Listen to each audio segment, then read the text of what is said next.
Could we spot a black hole approaching us? Is the moon just a distraction on the way to Mars? Why don't we see other stars' Oort clouds? And in Q&A Plus, can we make it rain on Mars? All this and more in this question show.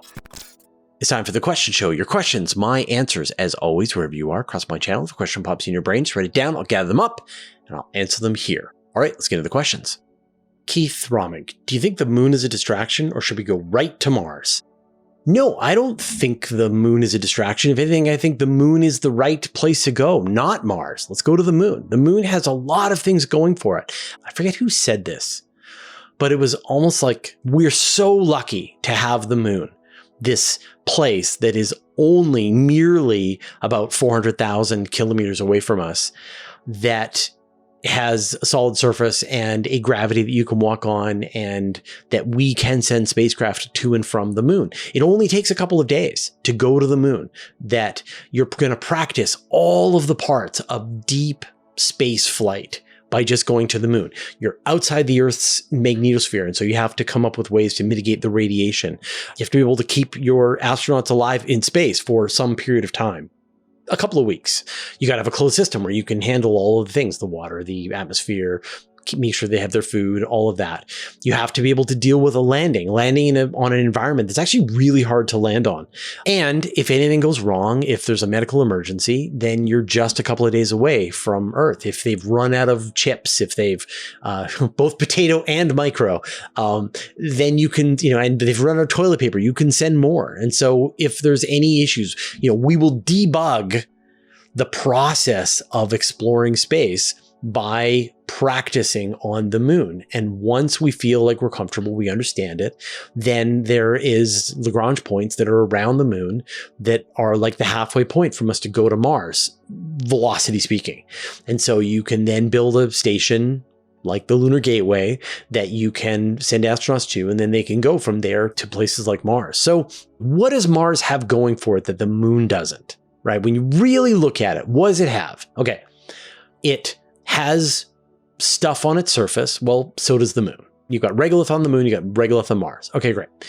It has challenges like radiation. There's radiation on the moon, there's radiation on Mars. Like they're roughly equivalent.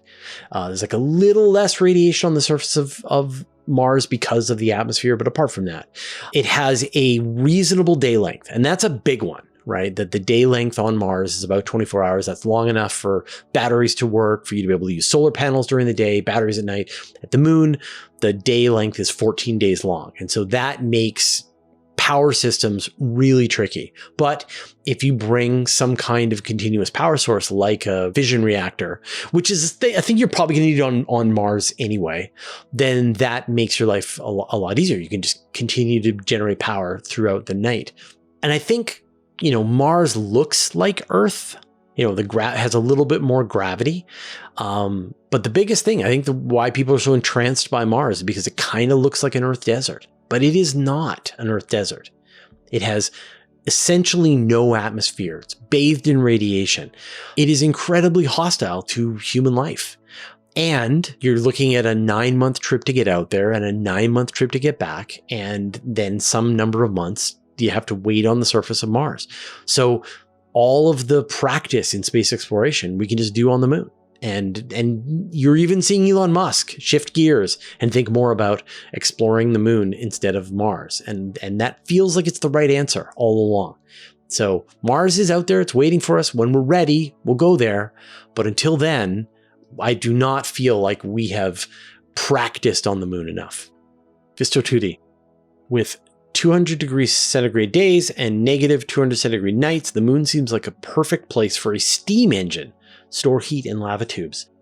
Yeah, there's been some interesting papers that I've reported on that are kind of this idea that you don't even need to use lava tubes. You just use sand. You can build a sand battery. So in Finland and other places on Earth, they've stored heat underground in giant, just blocks of sand. And the amount of heat that you can store it, actually, you get the sand up to hundreds of degrees, and then it actually holds on to that heat for months. And so you can During the summertime, you use solar energy to heat up the sand. And then during wintertime, you use that sand heat to heat up your building. And it works like a charm. And so you could imagine something like that, where you've got solar panels on some lander. It puts a pipe into the regolith beneath it, digs out a chunk, creates a sand battery. And then during the 14-day lunar day, it's heating up the regolith. And then for the 14-day lunar night, it is extracting that heat back out again. And then you can use like a Stirling engine or a thermocouple to extract electricity from that heat. And people have proposed that, you could build a sphere, a sand battery that's a couple of meters across, and that's probably enough to give you the heat that's required for you to be able to stave off the cold over the course of the entire lunar night. Because, even if you can't generate electricity, you just need to make sure that your battery doesn't reach zero, that your components don't freeze. And that is what kills spacecraft, is their batteries going below zero. It's a pretty cool idea. It's time to shout out all the new $5 patrons and above: Ender's Friend, Powell Gzurwich, Albert Alfredi, Robin E., Jim Cochran, Paul Brunn, Ellen McGowan, Cole D., Space Surfer, and Brad. Join the club at patreon.com/universe today. Ash007. What if a rogue black hole comes our way? How much warning would we have if there was no accretion disk to spot it from a distance? So a rogue black hole that was on a collision course with the Earth or with the solar system would be detectable in advance. Let's say it's moving towards us at, say, the speed of 3i Atlas. So it's moving at the speed of tens of kilometers per second. But it has the gravity of several stars inside of it, right? It has the mass of, minimum 3, upwards, could have 65 solar masses in it for gravity. And so even when it is thousands of astronomical units away, we would start to detect the gravitational interactions coming from this black hole. It would be starting to pull Kuiper Belt objects and planets off of their orbits. And as it got closer, it would become the dominant gravitational force inside the solar system, more gravity than the sun. And so the planets would go into orbit around this object as it was making its way through the solar system, or crash into the event horizon, or join now it would be gaining an accretion disk. So we would have years of notice that it was on its way, that it was going to be happening. People would be noticing, like, that's weird. The Kuiper Belt objects are no longer in the right orbits that they were before. That's weird. Weird. Neptune is no longer in the right orbit anymore. That's weird. And after a while, people are like, okay, we know that there is an object with 3 times the mass of the sun that is on a collision course with the sun, and we know when it's going to totally disrupt the solar system. And the solar system would be unrecognizable after something like that went through it. And so it just shows you that our solar system is not unrecognizable. The solar system is largely stable with the planets going around the sun. And so it looks like there have been no rogue black holes that have come through the solar system in the 4.5 billion years, the history of the sun. Mr. JP, is a black hole best described as a 3-dimensional spherical region of space with extremely strong gravity that can be approached from any direction rather than a literal hole? Yeah, black holes are neither black nor holes. They are not black. They are just absorbing all of the electromagnetic radiation that falls on them. And so they cannot emit radiation because they absorb it again. And so they are invisible because you literally can't see them. And they are not holes. There is something underneath the event horizon of the black hole where new material gets added to this thing. So if you drop a planet into a black hole, the planet's going to get torn apart and then added to the mass of the black hole. That is not a hole, right? It is added to the mass. Now, what is inside the event horizon? We don't know. It could be a singularity. It could be an object of some size. It could be right underneath the surface of the event horizon. We don't really know. We can just calculate the mass and the spin of the object. But yeah, you can approach a black hole in any direction in the exact same way that you can approach a planet or a star in any direction and feel the gravity, the sort of distortion of space-time. Alexandra, is the asteroid belt derived from a failed planet? Not exactly. It cannot coalesce. And that is because of the gravitational interactions from Jupiter. So the gravity of Jupiter, which is on the outside of the asteroid belt, and a little bit the gravity of Mars, are interacting and causing nothing to ever be able to form up into one object in the asteroid belt.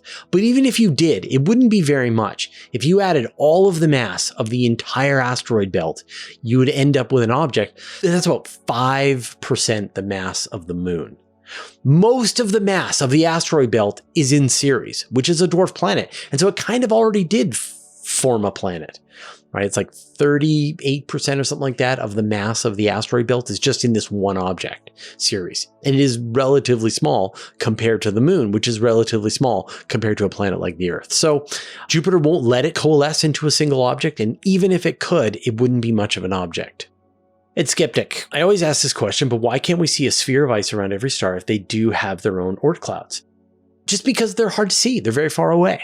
And the ice in the Oort cloud is going to be very, very far away from their star. And so the amount of illumination that you're getting from the star, which is going to be reflecting off of the icy objects that are around them, is going to be very hard to see. That said, astronomers have detected the presence of Kuiper belt, very sort of mega Kuiper belts around other star systems. So we actually can detect the presence of icy objects in orbit around other planetary systems, just not an Oort cloud, which could be thousands, if not tens of thousands of astronomical units away from the star. Evan.pro, longtime listener, first question. Stars at the far end of galaxies are many thousands of light years away compared to those on the near side. So do we ever see the true shape of galaxies or time-distorted galaxy shapes? So you're right that when we look at something like, say, Andromeda, it's 2.5 million light years away, but Andromeda is about 200,000 light years across. And so, it's at a bit of an angle, but let's imagine it was like closer to edgewise, then we would be seeing the leading edge of Andromeda. And then 200,000 years later, we're seeing the trailing end. And so when we look at Andromeda, we are seeing the leading edge is 200,000 years younger than the trailing edge. And so does that distort our perspective? Well, not really. Yes, a teeny tiny little bit, but the speed that Andromeda is moving is very, very slowly compared to the speed of light.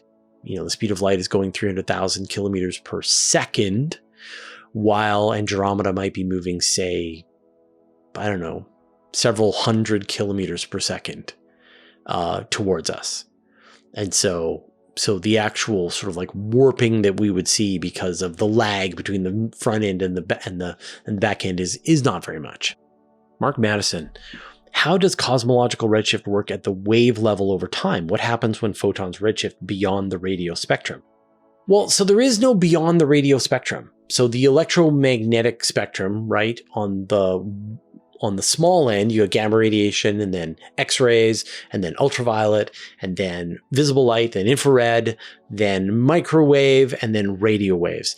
And the radio waves can be several centimeters in wavelength, all the way to meters, all the way to kilometers, all the way to light years. There is no too big for radio waves. And so you will eventually have photons that have been redshifted where you just couldn't build a radio telescope big enough to detect them, but the photons are there. So if you don't have instruments that can detect the radio waves that are coming at those vast cosmological distances, then from your perspective, they don't exist, but they are there. Did you know that you can watch the same video with no ads and get a bonus question over on Patreon completely for free? We'll call it Q&A Plus. This week's bonus question, can we make it rain on Mars? I'll put a link in the show notes. All right, those are all the questions that we had this episode. Thank you, everyone who asked your questions into the YouTube comments, everybody who joined me for the live show. The next live show is going to be on Monday, February 23rd at 5 p.m. Pacific time. So there'll be an event here on the channel. If you want to come and watch, be a part of the 2-hour live stream extravaganza, you definitely can do that. Now, I'm going to catch you up on some new media that I have been consuming. But first, I'd like to thank our patrons. Thanks to Abe Kingston, Andrea Pedretti, Barry Lake Roofing, Brian Bodie, Caradwin, Chuck Hawkins, Commander Bailout, Dark Finger, David Gilton, David Matz, Evan.pro, Greg Feely, James Clark, Jeremy Madden, Jim Burke, Jordan Young, Josh Schultz, Marcel Smits, Michael Purcell, Nordspace, OneStepForAnimals.org, Paul Buck, Rankaidu, Richard Williams, Sean Sargent, Stephen Fowler Munley, Team 49, Telescopes Canada, Wolfgang Klotz, and Zeldebor Galactic Defender, who support us at the Master of the Universe level, and all our patrons. All your support means the universe to us. So I've been watching a bunch of televisions, movies, reading books, and as I like to do from time to time, give you an update on what I'm watching and what I think I like and what I think you might like as well. So first, let's talk movies. And the new Predators Badlands movie just came out, was available on our streaming service. It was on Disney, actually. Yeah, it's on Disney. And I had read reviews and people panning the movie. And so I had gone into this going, well, it's a Predators movie. It's a sci-fi movie. We just have to do our duty. We have to watch it. We may not like it, but we are sci-fi fans and we have nostalgia about the Predator movies. Therefore, and my wife agreed with me 100%. We knew what we had to do and we both loved it. It was a really good movie. I don't want to give too much of a spoiler alert about it, but the gist is that a predator goes on a solo hunt to try and nab the most powerful creature in existence and makes a friend of a robot and more along the way, and questions who he is and what he does and how he operates and his entire culture and more. The special effects are great. The world building is great. I recommended Scavenger's Reign as one of my favorite television shows of all time. And if you enjoyed Scavenger's Reign in this sort of weird world with strange biology, this slightly lives in that same world with better special effects, but less cleverly thought out creatures. But overall, it's a really good time and definitely fits nicely in the Predator franchise. And it's by Daniel Trachtenberg, the same guy that did the Prey movie, which was the previous Predators movie, which was also terrific. And he had also done 10 Cloverfield Lane and a couple of other movies. So, as a director, I think he's pretty good. Solid director, great execution of these. I really enjoyed Predator Badlands, and I was not anticipating. I love it when I'm expecting to hate a movie and I actually really enjoy it. So that was great. And then on the reading front, I am finally reading Children of Time by Adrian Tchaikovsky. And people have been recommending this book to me for years. Many of you have recommended this to me as a book to read, and I finally got around to it, and I love it. It's such a good book.